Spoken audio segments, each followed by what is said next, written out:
Bakat versus nekat. Dia cuman pemuda nggak bertalenta, berharap sukses lewat jalur nekat. Dia cuma anak kemarin sore belaka yang biasa-biasa aja. Tanpa talenta unik yang langka, tanpa privilege segaban yang superior, tapi dengan ambisi yang nggak bisa diremehkan. Bahkan dipandang sebelah mata, boy. Dia bergerak melintas di koridor yang mungkin dianggap nggak waras oleh banyak warga belantara. Bukan gegara dia bahlul, apalagi idiot tahayul. Tapi karena dia paham betul kalau sukses itu bukan kepunyaan mereka yang berbakat sejak lahir semata lur.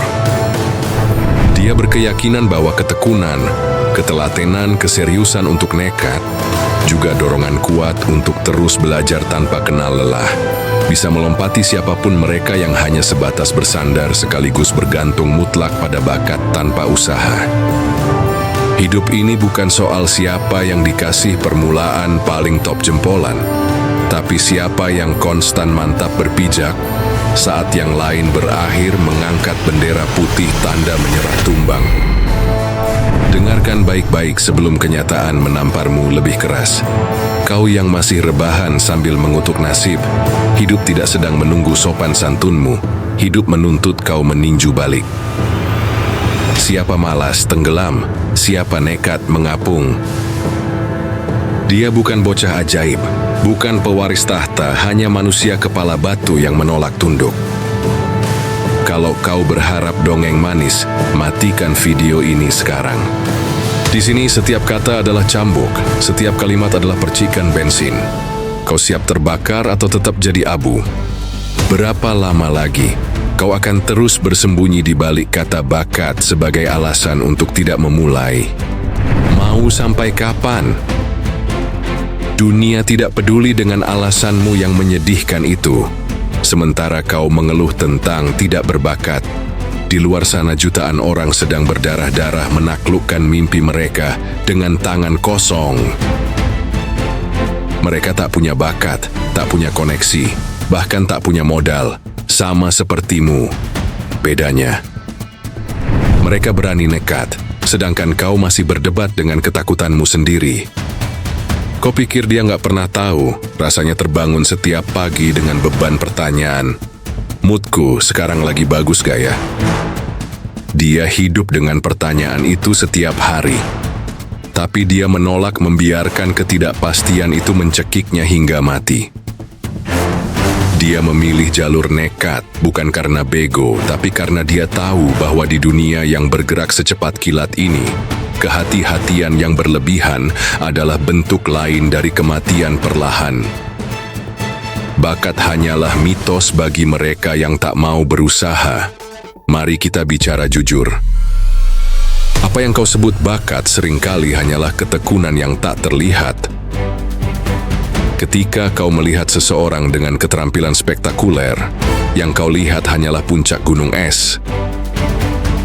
Di bawah permukaan adalah ribuan jam kerja keras, ratusan kegagalan, dan keringat yang tak pernah kau saksikan. Tak ada yang namanya sukses instan. Itu hanya ilusi yang dijual oleh mereka yang ingin kau merasa tidak cukup mampu. Keringat tidak bisa berbohong, dan usaha tidak bisa disembunyikan. Bakat tanpa kerja keras seperti garam, tanpa tambahan pendamping bumbu lainnya, hambar dan tak berarti apa-apa, kata Muhammad Ali. Dengar kawan, izinkan untuk tegaskan kembali, dia bukan siapa-siapa. Hanya pemuda mainstream yang bangun setiap pagi dengan keraguan yang sama sepertimu. Bedanya, dia memilih untuk menjadikan keraguan itu sebagai bahan bakar, bukan belenggu. Setiap tidak mungkin yang dia dengar adalah tantangan, bukan vonis. Setiap pintu tertutup adalah ajakan keras untuk mendobrak, bukan perintah untuk berbalik pulang. Dia, kamu, kita semua lahir di garis start yang berbeda. Ada yang punya jalur tol, uang, koneksi, label, berbakat. Kita, jalan tanah berlubang. Tetapi ingat kutipan Jepang kuno, bambu paling kuat tumbuh di tanah paling keras. Aku tumbuh di gang sempit, lampu mati jam 8 malam. Suara orang mabuk jadi lagu penghantar Nina Boboku. Tidak ada beasiswa akademi luar negeri, tidak ada akun trust fund. Yang kupunya cuma tekad keras kepala dan keberanian buat diteriaki gila. Fortune favors the bold. Keberuntungan berpihak pada yang berani. Cerita penulis Romawi, Virgil. Kau mau jadi sang pemberani atau jadi statistik? Realita menampar tanpa permisi. Kompetensi dipertanyakan, proposal ditolak, modal habis. Kau bukan siapa-siapa, kata mereka, seperti gonggongan anjing penunggu perkampungan. Setiap hari dia menelan rasa malu, tapi dia balas dengan membedah buku, kursus daring, jam kerja ekstra. Kau yang sedang nonton mungkin merasakan hal serupa. HRD lempar CV-mu ke keranjang sampah, teman sendiri berseloroh, sudah sadar diri. Kita terjepit antara mimpi dan kenyataan, tapi di sanalah otot mental ditempa. Kalau belum dipukul masalah sampai memar, kau belum diuji. Satu-satunya jalan keluar adalah dengan melaluinya. Kutip Robert Frost. Soichiro Honda dari montir bengkel yang menjadi raja mesin. Soichiro Honda lahir di desa pertanian, putus sekolah di usia 15 tahun, jadi montir di Tokyo. 20 tahun kemudian, paten ring pistonnya ditolak Toyota karena cacat kualitas. Ketimbang menyerah begitu saja, Honda belajar metalurgi malam hari, redesign produk, lalu Perang Dunia menghancurkan pabriknya 2 kali. Ia membangun ulang dari puing, sampai akhirnya merebut pasar global. Kutipannya menampar, "Success is 99% failure." Apa persamaannya? Mereka bukan titisan dewa bakat, mereka adalah spesialis bakat pantang mundur. Gary Vaynerchuk dari imigran menjadi ikon digital. Kau tahu Gary Vaynerchuk? Bocah imigran Belarus yang datang ke Amerika tanpa bisa berbahasa Inggris sama sekali. Dia bukan jenius matematika, bukan wizard teknologi, bahkan nilainya di sekolah hancur lebur. Tapi apa yang dia miliki? Tekad dan keberanian nekat untuk mencoba apa yang orang lain hindari. Dari menjual kartu baseball di pasar Loach, mengubah bisnis wine keluarganya dari omset $3 juta menjadi $60 juta, hingga membangun empire media digital bernilai ratusan juta dolar. Bagaimana? Dengan bekerja seperti orang gila saat orang lain memilih jalur aman. Bekerja 18 jam sehari. 7 hari seminggu selama bertahun-tahun. Kesuksesan bukan tentang seberapa cerdas kau, tapi seberapa keras kau mau bekerja ketika tidak ada yang melihat, kata Gary Vaynerchuk. Saat teman-temannya berpesta, Gary mempelajari tren pasar. Saat kompetitornya tidur, dia membuat konten. Saat kritikus menertawakannya karena berbicara tentang media sosial yang tidak akan bertahan lama, dia malah memperdalam pemahamannya. Itulah jalur nekat. Berhentilah bersembunyi. Ketika hidupmu berakhir, penyesalan terbesarmu bukan pada apa yang kau coba dan gagal, tapi pada apa yang tidak pernah berani kau coba sama sekali. Kapal paling aman adalah yang tak pernah berlayar, tapi itu bukan tujuan dibuatnya kapal, kata John Shedd. Marutaro dari tukang kebun menjadi miliarder fashion. Kimura Marutaro tidak pernah lulus perguruan tinggi. Ia bekerja sebagai tukang kebun dengan penghasilan pas-pasan, tinggal di apartemen sempit, dan tidak memiliki koneksi di dunia bisnis. Yang ia miliki hanyalah obsesi terhadap fashion dan keberaniannya yang dianggap gila oleh keluarganya. Pada usia 28 tahun, Marutaro menjual sepeda satu-satunya untuk membeli mesin jahit bekas. Ia belajar menjahit sendiri melalui video YouTube sambil tetap bekerja sebagai tukang kebun di siang hari. Selama 2 tahun, ia tidur hanya 4 jam sehari, menjahit di malam hari, dan menghabiskan akhir pekan menjual rancangannya di pasar Loach, Tokyo. Berkali-kali ia ditolak oleh toko fashion. Berulang kali ia kehabisan uang. Tapi satu hal yang membedakannya, Ia menolak menyerah. Ketika desainnya menjadi viral secara tidak sengaja melalui seorang influencer yang memakainya, Marutaro tidak menyia-nyiakan momentum. Ia mengambil pinjaman berisiko tinggi untuk produksi massal pertamanya. Langkah yang dianggap bunuh diri finansial oleh semua orang.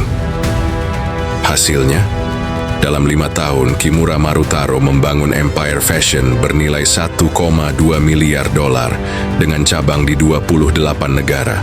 Tanpa bakat luar biasa, tanpa koneksi, tanpa pendidikan formal, hanya dengan keberanian nekat dan kegigihan gila. Jangan takut pada kegagalan. Takutlah pada versi dirimu yang 20 tahun lagi yang hidup dengan penyesalan karena tidak pernah mencoba. Pesan Kimura Marutaro. Stop banyak bicara, waktunya menggulung lengan baju. Ilmu tanpa praktek hanyalah masturbasi intelektual. Kau punya 24 jam yang sama dengan Honda atau dirinya yang dianggap tak berbakat. Pertanyaannya, apa yang kau peras dari tiap detik itu? Actions express priorities. Tindakan menunjukkan apa yang menjadi prioritas seseorang, ucap Mahatma Gandhi. Teriakan di tengah malam sunyi. Kau mungkin masih sedikit merinding. Mungkin marah karena ku bentak. Bagus, emosi adalah bensin, nekat adalah mesin, strategi adalah kemudi. Kalau besok kau tetap duduk diam, semua kata-kata tadi hanyalah asap tanpa api. Dia, pemuda biasa, menantangmu. Bangun sebelum dunia siap, kirimkan karya sebelum pasar minta, berdirilah tegak saat kritik menghujam. Karena pada akhirnya, hidup bukan soal siapa yang diberi awal terbaik, tapi siapa yang masih berdiri ketika musik keras kehidupan tak berhenti. Jangan tunggu restu takdir. Renggut takdirmu, dobrak pintu, dan biarkan dunia tersedak oleh keberhasilanmu. The best revenge is massive success. Balas dendam terbaik adalah kesuksesan besar. Kritik Frank Sinatra. Rahasia yang tak ingin diketahui orang bertalenta. Inilah yang tidak ingin diketahui oleh orang-orang berbakat. Kesuksesan lebih sering dimenangkan oleh orang biasa yang bekerja luar biasa daripada orang luar biasa yang bekerja biasa-biasa saja. Bakat adalah keuntungan di garis start, tapi daya tahan adalah yang menentukan siapa yang mencapai garis finish. Dan daya tahan hanya bisa dibangun melalui kegagalan berulang, melalui jalur nekat yang membuatmu terjatuh dan bangkit lagi. Berulang kali hingga ototmu mengenal rasa sakit sebagai teman, bukan musuh. Dunia memberi jalan pada orang yang tahu kemana ia akan pergi, meskipun ia tidak tahu bagaimana cara sampai ke sana. Tegas Ralph Waldo Emerson. Transformasi mindset dari tidak berbakat menjadi tidak terbatas. Langkah pertama dalam perjalanan nekat ini adalah mengubah pikiranmu. Babat habis mindset. Tidak berbakat ganti dengan aku belum mahir tapi aku akan belajar. Sukses bukanlah tujuan, tapi sistem berkelanjutan. Bangun rutinitas harian yang secara otomatis mendorongmu maju, terlepas dari motivasi. Peluk ketidaknyamanan seperti kekasih. Berkembang hanya terjadi di zona tidak nyaman. Jika harimu terlalu nyaman, kau sedang mundur, bukan maju. Nekat bukan berarti bodoh. Nekat yang cerdas adalah kalkulator risiko yang berani. Terkadang hidup akan memukulmu hingga berlutut. Tapi engkau punya pilihan untuk tetap di sana atau bangkit dan berkata, "Kau belum melihat yang terbaik dariku," kata Sylvester Stallone. Ancaman nyata terjebak dalam mediokritas nyaman. Bahaya terbesar dalam hidupmu bukanlah kegagalan. Bahaya terbesarmu adalah hidup mediocre yang nyaman, yang cukup nyaman untuk tidak membuatmu menderita, tapi tidak cukup menantang untuk membuatmu berkembang. Bayangkan 40 tahun dari sekarang, kau duduk dengan cucu-cucumu dan mereka bertanya, "Kakek, nenek, apa hal terbesar yang pernah kau coba dalam hidupmu?" dan kau tidak punya jawaban selain "aku selalu memilih aman". Apakah itu yang kau inginkan?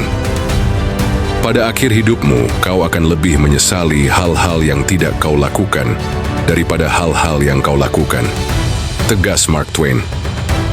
Pertanyaan penyadaran diri. Seberapa nekat kau berani? Kalau waktu hidupmu tersisa hanya 5 tahun, apa yang akan kau lakukan berbeda mulai hari ini?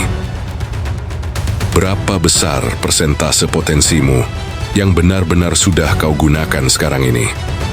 Andai kau diberi jaminan sukses untuk satu ide gila yang selama ini kau pendam, apa ide itu?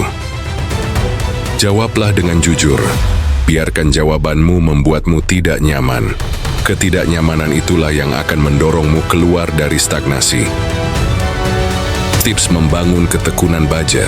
Ketekunan adalah senjata rahasia yang membuat orang biasa mencapai hasil luar biasa. Beberapa cara yang bisa kamu lakukan saat menghadapi tugas yang berat atau menakutkan. Komitmen hanya untuk 5 menit pertama. Seringkali momentum akan membawamu jauh lebih lama. Terapkan aturan, tidak ada hari tanpa kemajuan. Tidak peduli seberapa kecil, lakukan sesuatu setiap hari yang membawamu lebih dekat ke tujuan. Konsistensi mengalahkan intensitas. Bertahanlah, kepedihan yang kau rasakan hari ini adalah kekuatan yang kau butuhkan esok hari. Ucap Ralph Marston. Bagaimana memulai jalur nekat dengan cerdas hari ini? Aku tidak menyuruhmu untuk meninggalkan pekerjaan, mengabaikan tanggung jawab, atau melakukan hal bodoh. Aku menyuruhmu untuk pilih satu poin dalam hidupmu yang adem ayem dan buat keputusan radikal. Mungkin itu berarti mendaftar kursus yang kau hindari, menghubungi mentor idamanmu, atau akhirnya membuat prototipe produk yang selama ini hanya ada dalam pikiranmu. Sisihkan 25 jam per minggu untuk mimpimu. Pangkas waktu nonsens, nggak ada guna, misalnya pantengin Netflix, media sosial, dan aktivitas brain rot, pembusukan otak lainnya. Sisakan waktu nyata 25 jam per minggu untuk proyek nekatmu. Ini adalah pekerjaan paruh waktu untuk masa depanmu. Hidup dengan filosofi. Ask forgiveness, not permission. Berhenti menunggu izin ke dunia untuk memulai. Lakukan dulu, minta maaf kemudian jika diperlukan. Dunia memberi jalan pada orang yang bergerak, bukan yang menunggu. Orang-orang yang cukup gila untuk berpikir dapat mengubah dunia adalah orang-orang yang benar-benar melakukannya. Tegas Steve Jobs. Momen pilihan ada di tanganmu. Berhentilah sejenak, rasakan detak jantungmu. Setiap detaknya adalah pengingat bahwa waktumu terbatas. Setiap detak adalah kesempatan yang tidak akan pernah kembali. Aku tahu kau merasakan getaran itu dalam dirimu, sebuah suara kecil yang mengatakan bahwa kau diciptakan untuk sesuatu yang lebih besar. Aku tahu kau memiliki mimpi yang telah kau pendam karena takut, karena merasa tidak berbakat, karena alasan-alasan yang akan tampak remeh 20 tahun dari sekarang. Dunia tidak butuh lebih banyak orang berbakat yang arogan. Dunia membutuhkan lebih banyak orang biasa dengan tekad luar biasa. Orang sepertimu, orang sepertiku. Jadilah perubahan yang ingin kau lihat di dunia, ucap Mahatma Gandhi. Jawaban untuk keraguanmu. Aku tahu kau ragu. Aku tahu kau takut. Aku tahu kau berpikir, ini bukan untukku. Tapi dengar, dalam sejarah manusia, belum pernah ada waktu yang lebih baik untuk menjadi pemuda tak berbakat yang berharap sukses dari jalur nekat, seperti sekarang. Jadi dibandingkan zaman terdahulu, dengan semua aspek keterbatasannya, entah itu media platform, teknologi, ataupun semua alat yang dibutuhkan, untuk usaha maupun pekerjaan, tentu di zaman saat inilah tergolong lebih mudah dalam menggapai sukses lewat jalur nekat. Teknologi melenyapkan gerbang penjaga lama. Informasi tersedia secara demokratis. Peluang ada di mana-mana bagi mereka yang cukup nyali untuk melihat dan cukup nekat untuk bertindak. Jadi apa pilihanmu? Tetap menjadi penonton dalam hidupmu sendiri, atau mulai menulis ceritamu dengan keperkasaan dan kepahlawanan? Ingat, bakat memberimu start yang lebih baik, tapi nyali nekat membawamu ke garis finish. Waktunya memilih, waktunya nekat, waktunya hidup. Di titik keputusan nasib ditentukan. Keputusan yang tampaknya kecil saat ini mungkin adalah yang secara radikal mengubah arah hidupmu selamanya. Jalur nekat menunggumu. Adakah kau cukup bernyali untuk beraksi dan melangkah? Terserah kau saja. Jadi sisanya kau cari dan putuskan sendiri. Salam bangga buatmu muda-mudi negeri ini. Dariku si tukang bersih-bersih kanal suhu suci.